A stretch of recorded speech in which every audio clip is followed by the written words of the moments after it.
people really don't want to hear it, do they? Get happy and then all of your troubles will go away. Like, I don't know that, they say. Yes. I feel amazing today. It's great to be up here. I've been curious about a couple of things. Can you talk to us about angels and spirit guides?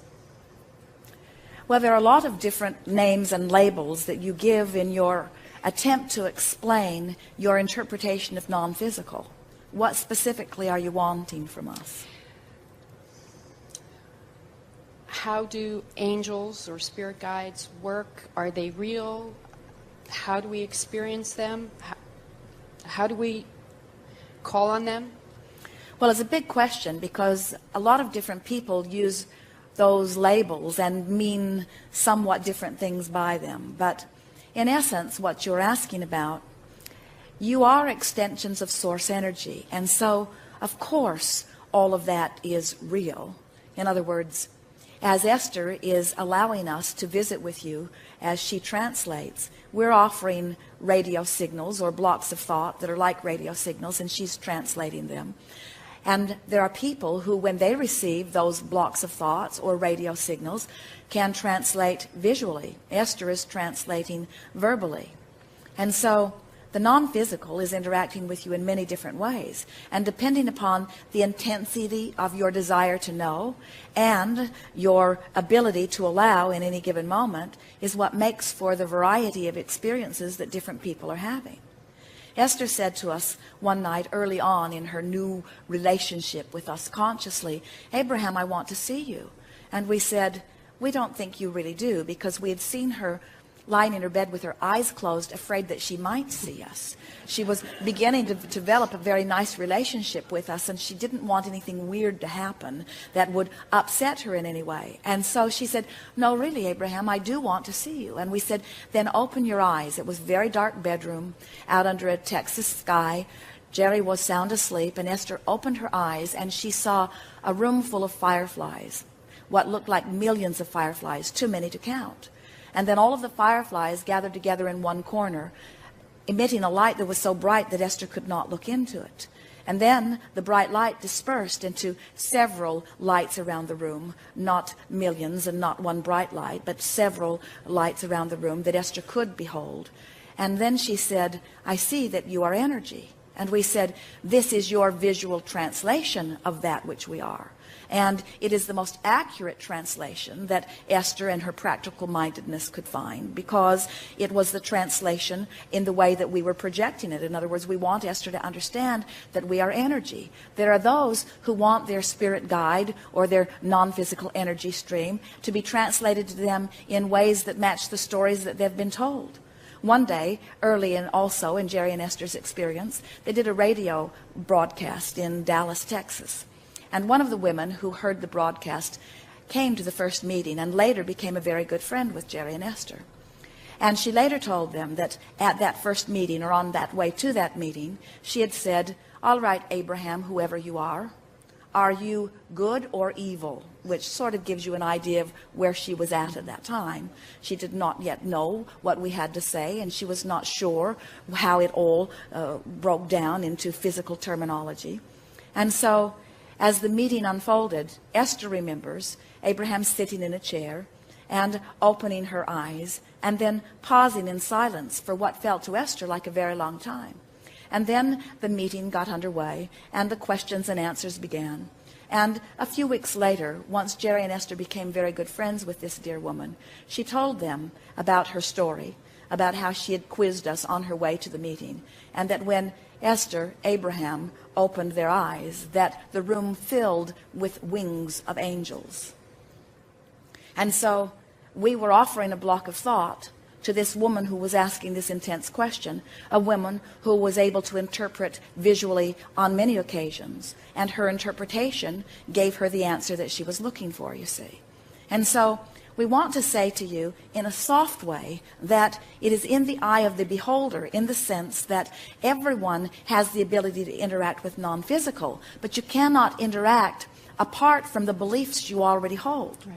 So sometimes in the beginning, what you will receive in terms of what you see or even what you hear will match the belief system that you hold. And in time, as you get more in sync with who you are, and you're able to relax and release some of the folklore that you've picked up along your physical trail, then you can begin to have more of your own authentic experience. But we want to say to you, one who sees light in a room or fireflies in a room is not more accurate than one who sees a room filled with angels' wings or angels. In other words, you get to interpret this in whatever way that you want to. It is offered to you purely, but you are the interpreter of it, and so you make it what it is. And so over time, it is extraordinary the amount of stories that physical man tells about his interaction with non-physical. We would call all of it real. We would call all of it valid. And then we would say, if we were standing in your physical shoes, in what way do I want to interact?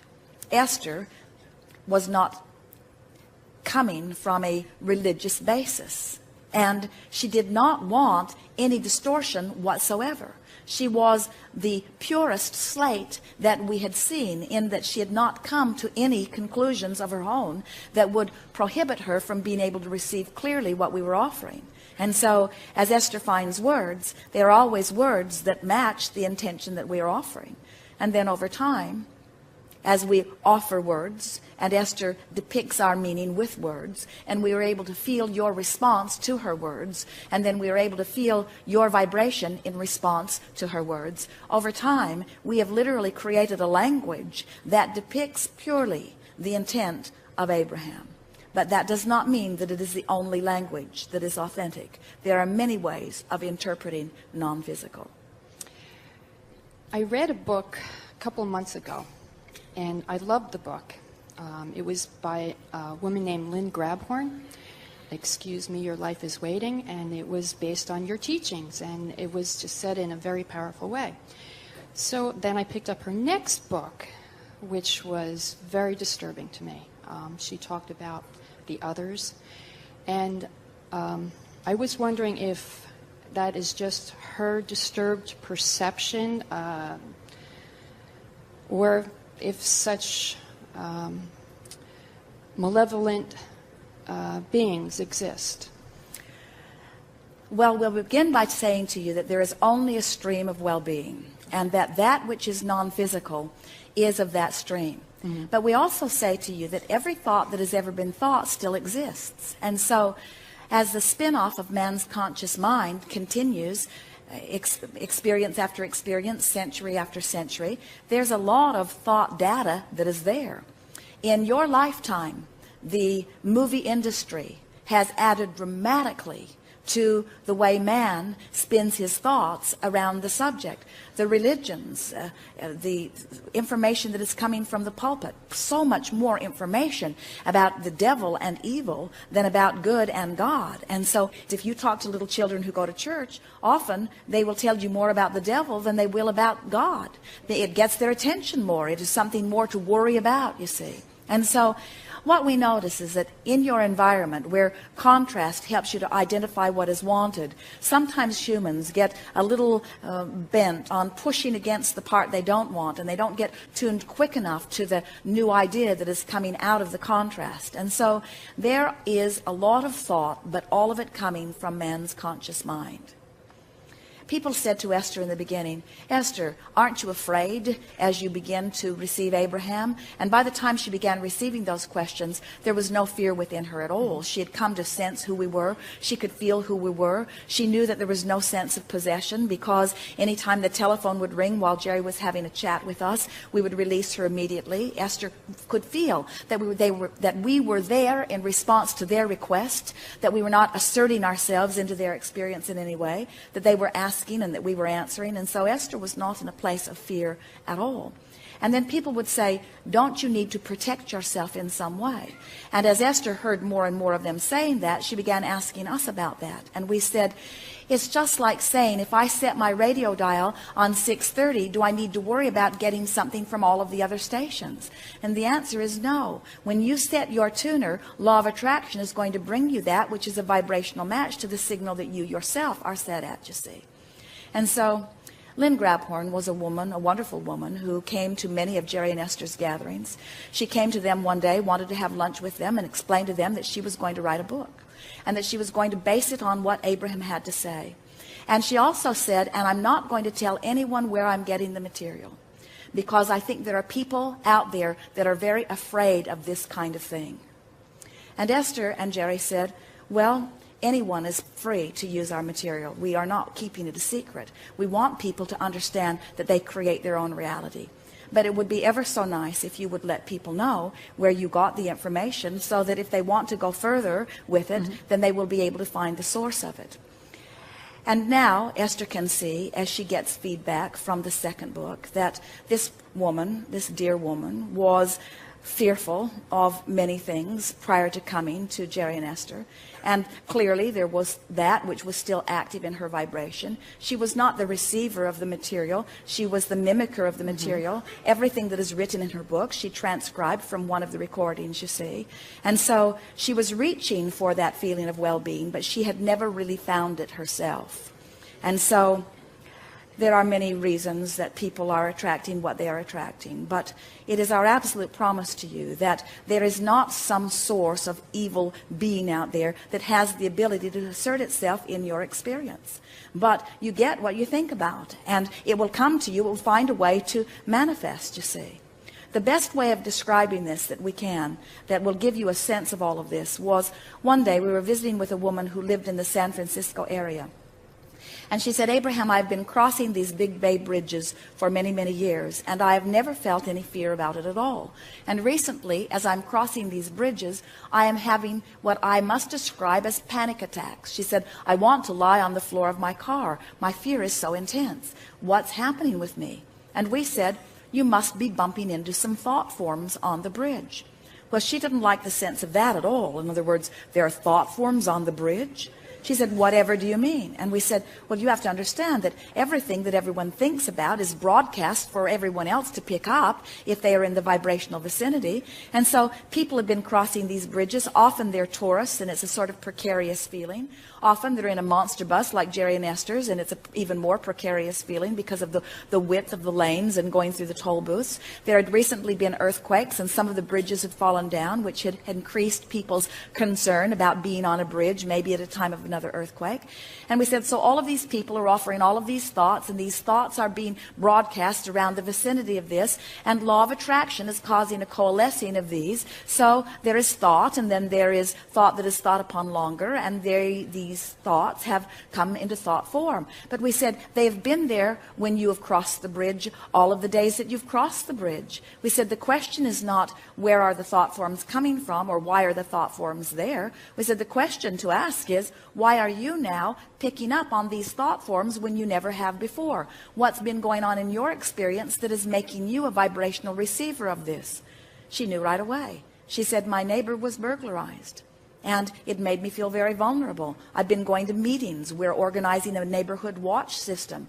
I called someone to come to put an alarm system in my house. I'm considering even putting bars in my house. And so something not even related to the bridge, but related to a feeling of insecurity, had been activated within her, which brought her into vibrational range of something that she had never been in vibrational range of before, you see.